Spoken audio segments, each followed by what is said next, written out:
Pangarap mo rin bang makapunta dito sa New Zealand? Hi everyone! My name is Pam. Kasama ko nga palang naninirahan dito sa New Zealand ang aking asawa na si Luigi at ang aking anak na si Kyrie. Kung bago ka pa lang sa wall ko, follow ka lang. I make contents about New Zealand and share our life here. Kung ikaw ay isa sa mga taong nangangarap na makapunta dito sa New Zealand, ito ang ilan sa mga bagay na pwede mong gawin. Step 1. I-visit ang immigration website ng New Zealand. Dahil dito sa website, mababasa mo na ang ilan sa mga informations about New Zealand. Especially sa mga iba't ibang visa na pwede mong applyan. At kung ang target mo dito ay makapagtrabaho, read and research more about work visa. Kailangan mong alamin kung ano ba ang magiging pathway or magiging entry visa mo papunta sa New Zealand. And that way ay mapaghahandaan mo na rin ang mga possible requirements, cost of visa applications, and magiging knowledgeable ka na rin sa mga possible na magiging conditions ng visa na a-applyan mo. Dahil ang ilan sa mga ito ay makikita mo na talaga sa immigration website. Step 2. Check your skill set kung pasok ba yan sa kailangan ng New Zealand. Dahil kung ikaw ay pupunta pa lang dito sa New Zealand, hindi uubra ang kahit anong trabaho, pwede na. Importante dito ang skills at work experience na pasok sa mga kailangan ng mga employer. And please take note na hindi rin lahat ng employer ay allowed na mag-hire ng mga migrants. Dahil ang mga company or employer dito ay kailangan din sundin ang ilan sa mga immigration policy bago makapag-hire ng mga overseas workers. So para malaman kung ang skills and work experiences mo ay in demand sa mga kailangan ng mga employer dito, just go to immigration website at i-search ang Green List Role. Or simply type on Google, Green List Role New Zealand. Ito po ang listahan ng mga in-demand jobs at mga kailangan ng mga employer dito sa New Zealand. Maaari mo na rin dito makita kung ang skills and work experiences na pwede mong applyan ng trabaho ay meron ng pathway for residency. Ngayon, kung alam mo na ang magiging pathway mo at alam mong ang mga qualifications and experiences mo ay pasok sa mga in-demand jobs dito sa New Zealand, here is the third step na pwede mong gawin. Find a job online or through agency. Or look for an employer na pwedeng makapag-sponsor sa inyo ng work visa. Ito po ay pwede nyong gawin kahit kayo ay nasa bahay lang, kahit kayo ay nasa Pilipinas, o kahit saan pa man. Ang most recommended job sites po na pwede nyong paghanapan ng trabaho dito ay seek.co.nz, nsendlinkedin.com,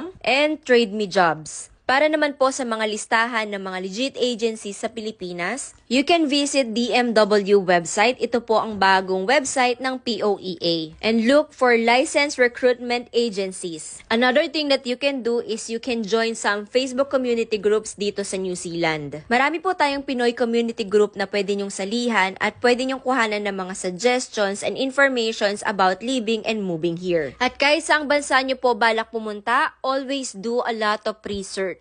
Aralin nyo pong maigi at maging wais po kayo sa mga desisyon na gagawin ninyo. I know it's not gonna be easy, but I wish you good luck and I hope to see you here in New Zealand!